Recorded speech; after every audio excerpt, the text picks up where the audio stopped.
Queridos irmãos, aqui presentes na nossa igreja, aqui de Volta Redonda, da capelania, também queridos irmãos que nos acompanham.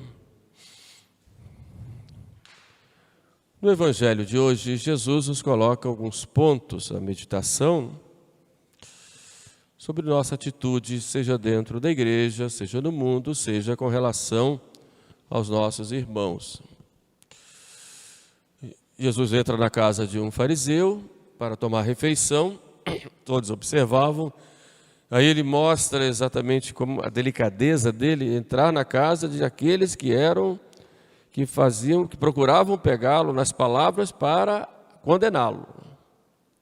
Então Jesus mostra ali a sua delicadeza, o seu amor pelas almas, até por aqueles que eram seus inimigos. E ali vai tomar a refeição.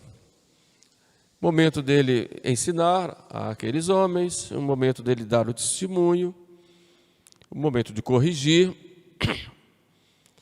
e mostra ali o seu amor. Eis que aparece lá um homem que era hidrópico, que é aquela doença chamada barriga d'água, que os judeus consideravam como um castigo de Deus. Duas doenças principais eram consideradas como castigo: a lepra e a hidropsia. A hidropsia, eles diziam que mostravam todo o desequilíbrio. Alguns falavam que era frutos do pecado da luxúria. Mostrava todo um desequilíbrio.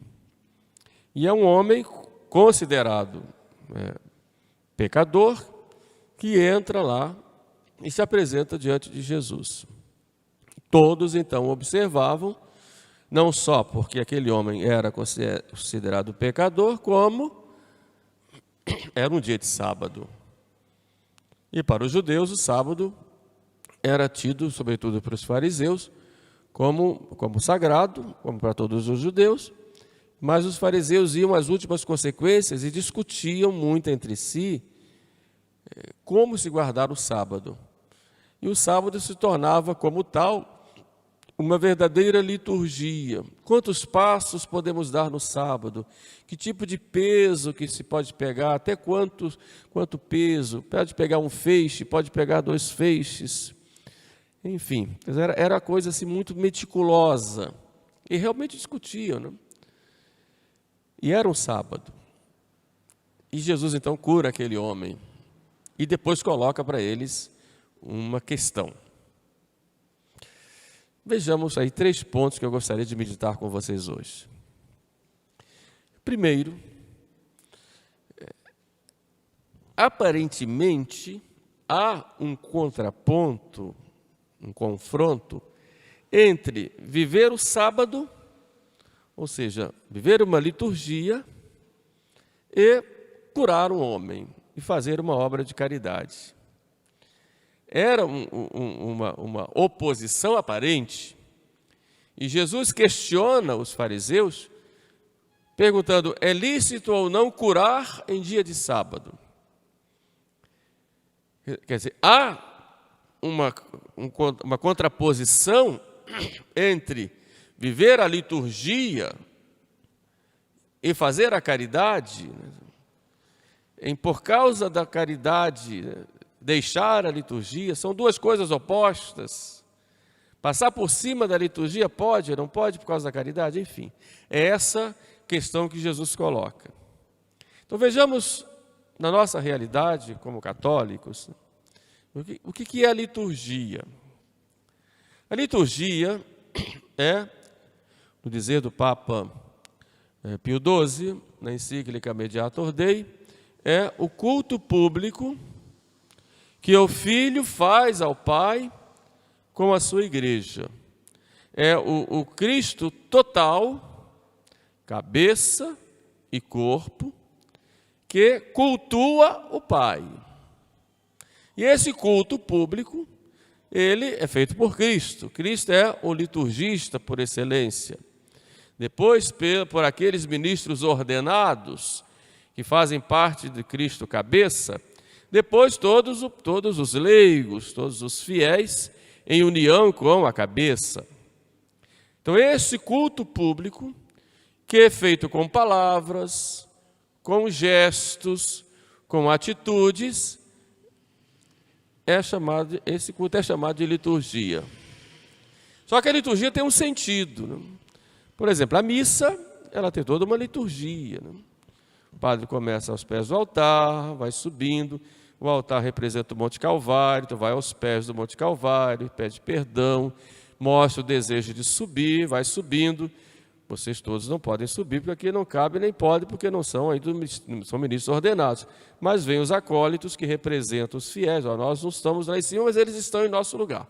Então subimos ao Monte Calvário e aqui no alto se realiza o sacrifício da cruz, que se torna presente de modo incruento debaixo das espécies de pão e de vinho. E isso é enriquecido com palavras, com cânticos, com gestos, inclinações, genuflexões, mãos abertas, mãos postas, atitudes, objetos. Tudo isso, todo esse conjunto faz parte dessa liturgia. E quem faz a liturgia, na verdade, é o próprio Cristo com a sua igreja. Mas qual é o fim de toda essa liturgia? A liturgia da missa é o centro, né, de toda a liturgia cristã, toda a liturgia católica. Mas há, por exemplo, a reza do breviário que os padres fazem, que os ministros ordenados fazem, faz parte da liturgia. Liturgia própria dos sacramentos, batismo, da confissão, unção dos enfermos, etc. Mas qual é o objetivo da liturgia? Em primeiro lugar, são os próprios fins da missa. Primeiro, a adoração. Então, a missa, ela tem como fim, primeiro, a adoração. Então, quando vocês vão à igreja no domingo, o que é que você vai fazer na igreja? Vou lá adorar o meu Senhor. Na liturgia com toda a igreja. Qual é o segundo fim da missa? É pedir perdão pelos pecados. Então, vou à igreja para apagar os meus pecados, a remissão dos meus pecados. O sacrifício tem esse fim propiciatório, ou seja, de reparação, de perdão para os meus pecados. Qual é o terceiro fim da missa? É de agradecer a Deus pelas graças recebidas. Deus é tão bom para mim, me dá tantas graças. E qual é a quarta finalidade da missa? Para pedir todas as graças de que nós necessitamos. Por isso eu vou à igreja, por isso eu vou participar da missa. Toda missa é esse sacrifício de Cristo realizado no altar nessas quatro intenções, ou nesses quatro fins. E Deus assim é adorado, perdoa os pecados, atende às nossas súplicas e manda mais graças para nós, né? Se torna assim exaltado ou glorificado por nós, pelos dons, pelas graças que Ele nos dá. Tudo isso é liturgia. Isso vai contra a caridade? Claro que não. Porque tudo isso que Jesus Cristo faz é por amor. Então, liturgia e caridade, elas andam juntas. O problema está em que muitas vezes na liturgia nós damos mais ênfase às rubricas, ou seja, aquele modo de realizar a liturgia, do que a caridade.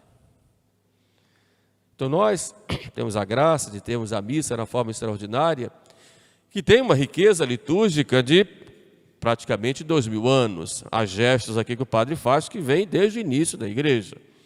Além das palavras da consagração, mas os próprios gestos. É uma riqueza litúrgica que a gente tem muito grande aqui. A missa na forma extraordinária, ela prima pelo sagrado, pela sacralidade, pelo silêncio, né? Pela verticalidade. Nós vamos a Deus, Deus vem a nós. Enquanto a missa na forma ordinária, ela prima mais pela coletividade, ou seja, pela participação comunitária. Na forma extraordinária, ela tem mais esse sentido do sagrado. Para nós, é uma graça. Porém, temos que ter o cuidado para não darmos um supervalor ao que é externo e esquecermos o que é o principal, que é o próprio espírito da liturgia, que é esse espírito de caridade, que deve estar em nós, essa caridade, esse amor para com Deus, que vai se expressar no nosso amor para com o próximo. Por isso, Dom Antônio de Castro Maia, foi bispo de Campos e foi o fundador da União Sacerdotal São João Maria Vianney, que se tornou administração apostólica depois, pelo nosso saudoso São João Paulo II, ele dizia que a missa deve preencher a vida do católico.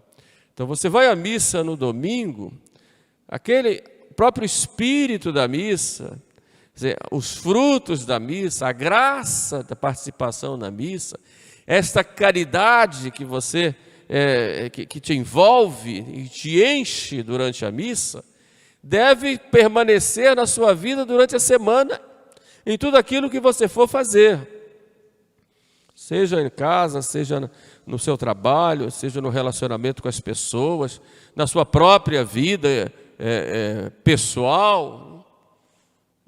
Tal é o valor que tem a missa, que não é apenas o valor no sentido externo dos gestos que se tem no altar. Eu gosto de ir lá porque a missa é muito bonita, é assim, então, não é só por isso, mas a questão mesmo do próprio sentido da liturgia, de ser este culto de entrega total do Filho ao Pai conosco, e a entrega que o Pai faz do Filho a nós, na Eucaristia, para participar da nossa vida. Então, os judeus tinham esse problema. Para não ofender a liturgia do sábado, eles criticavam Jesus que havia curado no dia de sábado. Eles não entenderam nada. Ele podia passar por cima de uma necessidade de alguém para não ferir a rubrica do sábado.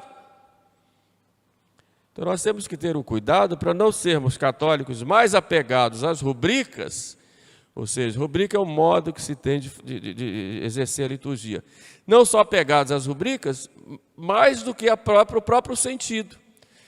Então tenho todo cuidado com a missa, celebração da missa, com toda a liturgia, muito bem, ótimo. Mas como é a minha vida no meu relacionamento com o próximo? Então é como se fosse um outro espírito. Espírito de crítica, espírito de revolta, muitas vezes até revolta contra a própria autoridade. Eu vejo que há tantas pessoas, mesmo na missa da forma extraordinária, e vocês têm contato com muita gente de internet e tudo mais, há certas pessoas, para não dizer grupos, mas certas pessoas que usam a própria liturgia da forma tradicional como meio de contestar a autoridade. E não é esse o sentido. O sentido é outro.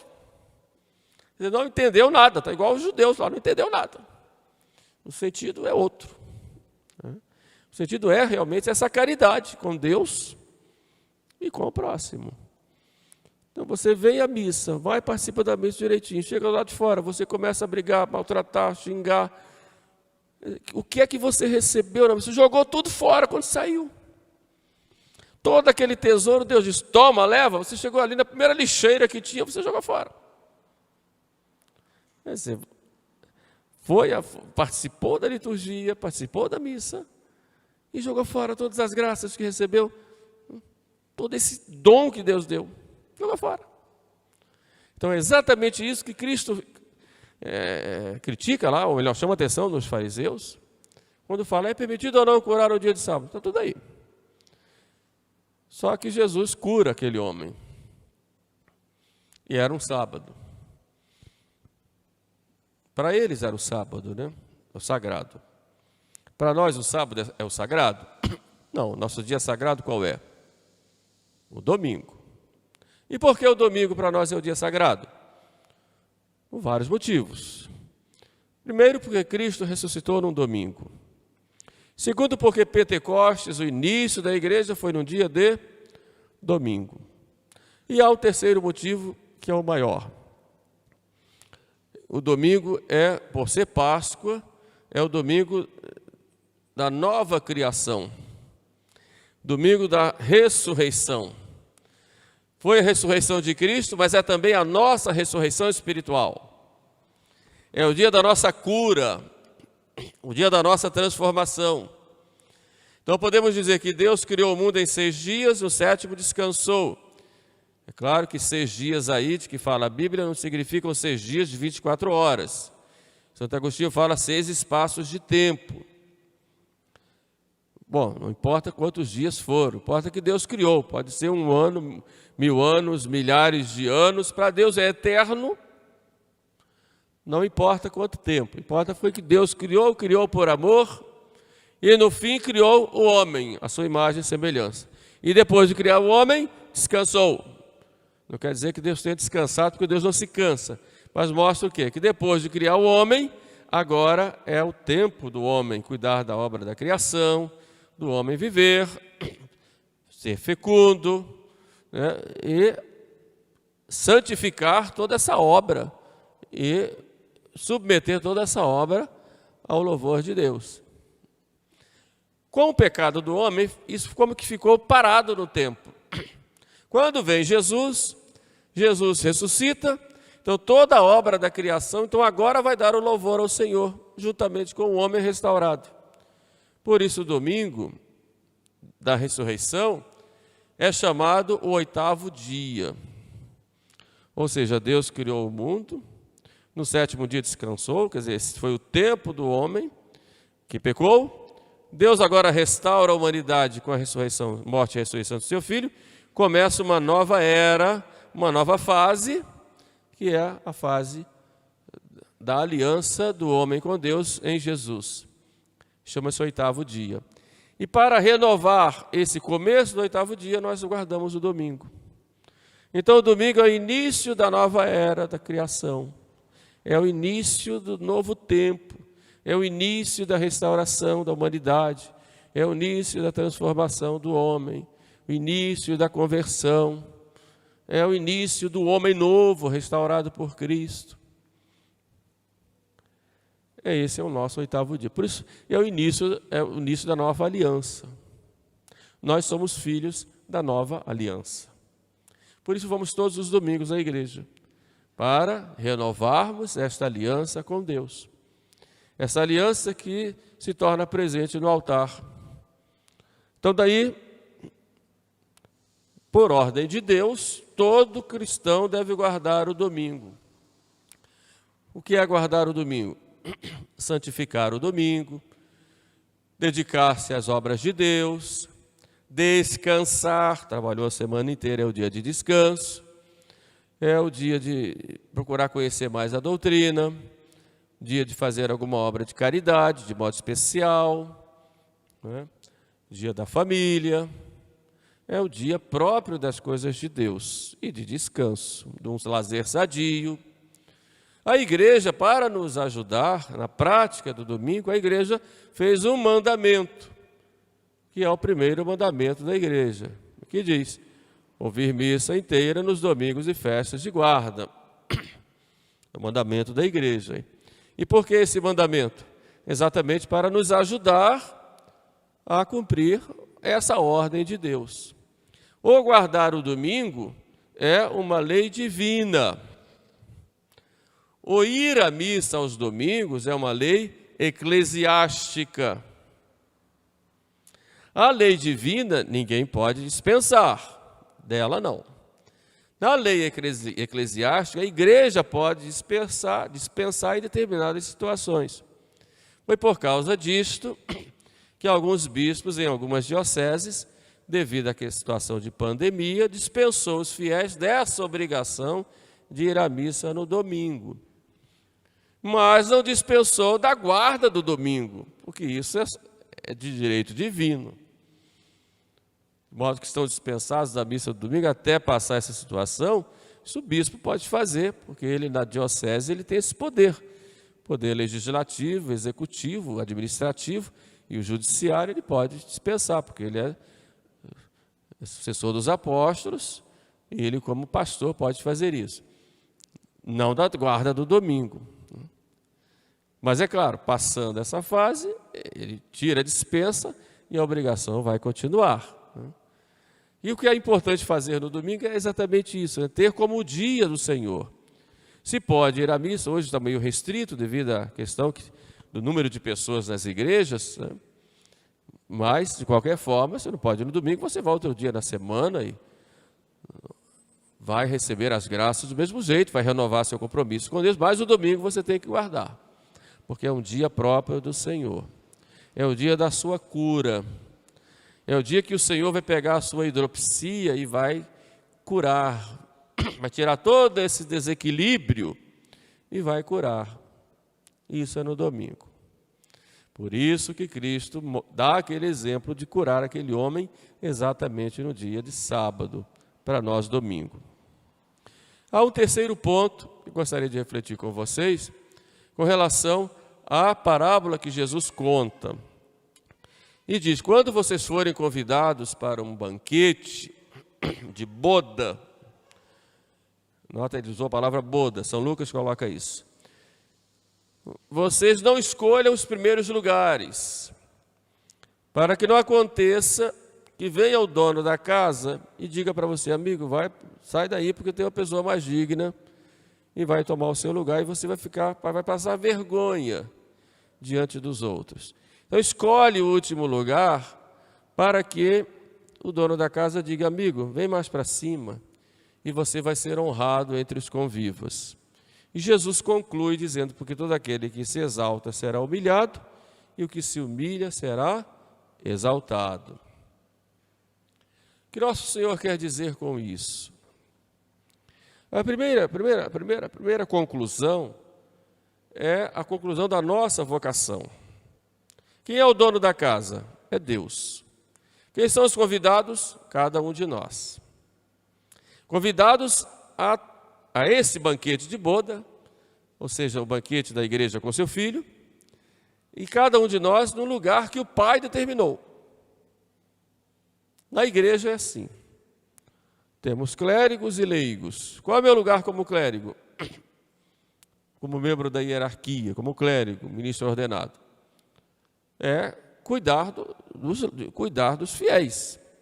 O Papa, o bispo e o sacerdote comunhão com o seu bispo. Isso na igreja, e o catecismo de São Pio X deixa claro, nós fazemos parte da igreja docente. Então temos obrigação de cuidar de vocês, ensinando as verdades que Jesus Cristo ensinou, ensinando o modo de viver, administrando os sacramentos e governando, ou seja, guiando a todas as ovelhas no caminho de Deus, como pastores. Esse é o nosso lugar. Não pode haver uma inversão. Os documentos últimos da igreja, sobretudo nos tempos de São João Paulo II, chamam muita atenção em diversos momentos, numa inversão que estava havendo de lugar dentro da igreja.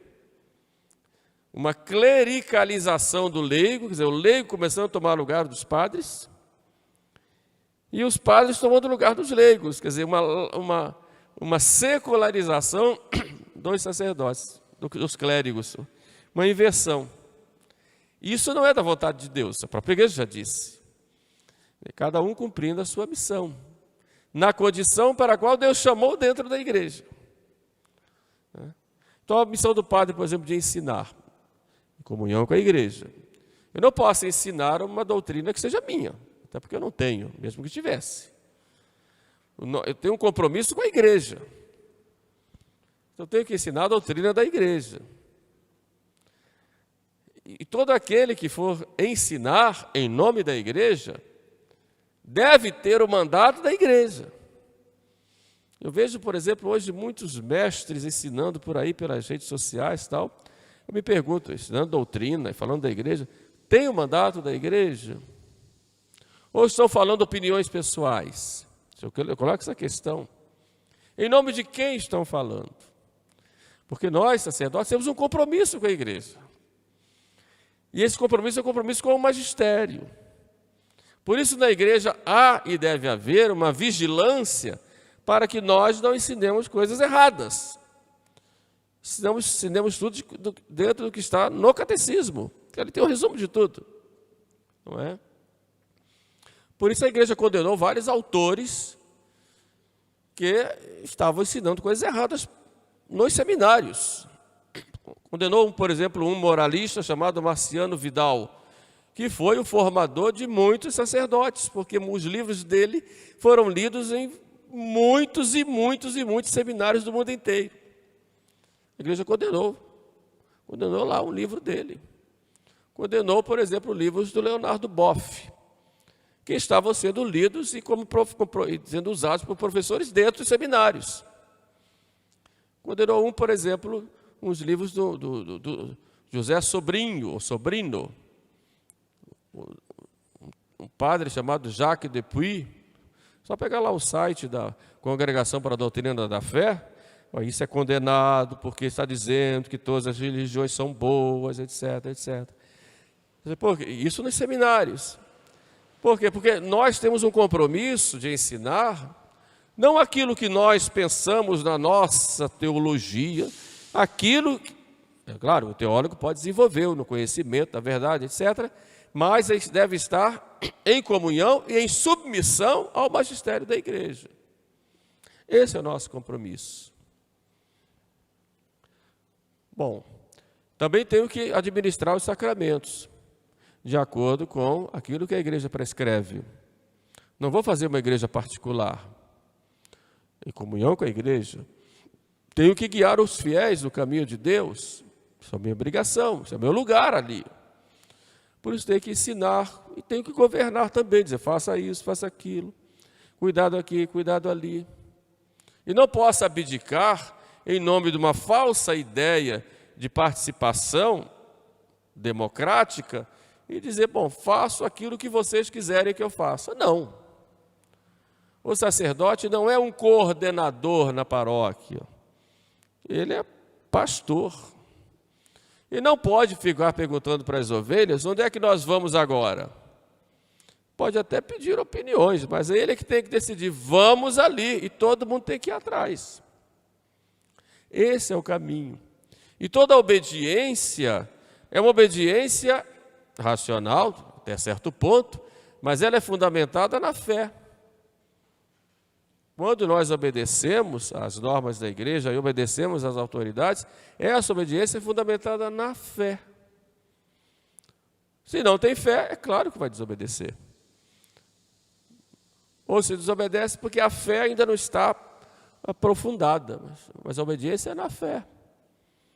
Nem sempre a autoridade pode explicar tudo, porque está tomando aquela decisão, não, pelo menos naquele momento.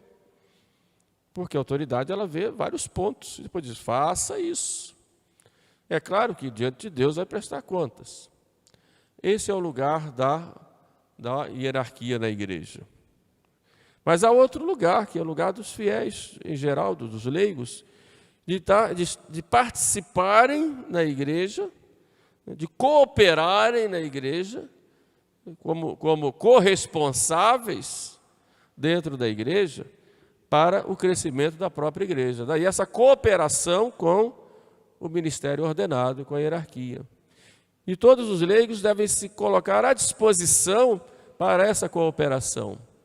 Por isso o Espírito Santo vai suscitando em todos os lugares grupos, vai suscitando equipes, vai suscitando comunidades, o Espírito Santo vai dando carismas, etc. E o Espírito Santo sopra onde quer, para que haja essa cooperação no fim principal da igreja, que é a salvação das almas, para a edificação da igreja. E com isso vai se cooperando com a hierarquia que tem a obrigação primeira de cuidar da salvação de todos. Por outro lado, os leigos, vocês têm uma missão muito grande, e aqui eu já vou encerrando, é a missão de submeter todas as realidades temporais ao reino de Cristo.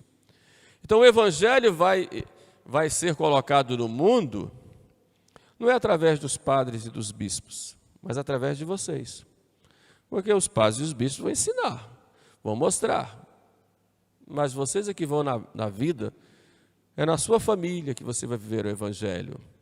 Como pai, como mãe, como esposo, esposa, é no seu trabalho, no seu consultório médico, no seu comércio, no seu escritório, na sua sala de aula, na condução, na sua obra, enfim, cada um na missão você vai levar os valores do Evangelho ali, os valores do amor, da sinceridade, da honestidade, da pureza, e vai submetendo todas essas realidades ao reinado social de Cristo. Porque o reinado social de Cristo não é uma coisa etérea, é uma coisa concreta, mas quem concretiza isso na prática são os leigos, são vocês. Quem torna isso palpável são vocês. Em qualquer posto onde esteja, seja lá na presidência da República, seja num congresso, seja em casa. É o leigo que vai fazer isso. E se o clérigo quiser fazer, está trocando de lugar. Vai dar orientação. Mas é na prática das atividades do dia a dia que tudo vai se submeter ao reino de Cristo. Aí sim, entra aquilo que nosso Senhor disse: quem se humilha será exaltado no céu. Quer dizer, sendo humilde, reconhecendo o meu papel, a minha função, minha missão no mundo e na igreja, eu vou viver isto e vou assim, com a graça de Deus, ter a glória do céu. Fora disso, eu vou estar longe do meu lugar para o qual Deus me chamou. Peçamos, pois, a Nossa Senhora que nos dê a graça de compreendermos bem isso, né? Vivermos bem a caridade, né? Transformarmos a missa numa vivência do dia a dia, né? Na nossa semana. Depois procurarmos guardar bem cada domingo como um dia santo, começando dentro de casa, né? Faça uma coisa própria, né, no domingo, para todas as crianças já aprenderem. Hoje é domingo, é um dia diferente, é o dia do Senhor. O que nós vamos fazer hoje, né? O dia da nossa alegria, o dia da nossa família, né? Podendo lá nesse tempo agora, o dia de ir à missa, enfim. E procure, então, perguntar ao nosso Senhor qual é a sua posição no mundo, na igreja, e que missão Ele quer de você, para que você possa colocar em prática. Peçamos a Nossa Senhora essa graça. Louvado seja nosso Senhor Jesus Cristo. Para sempre seja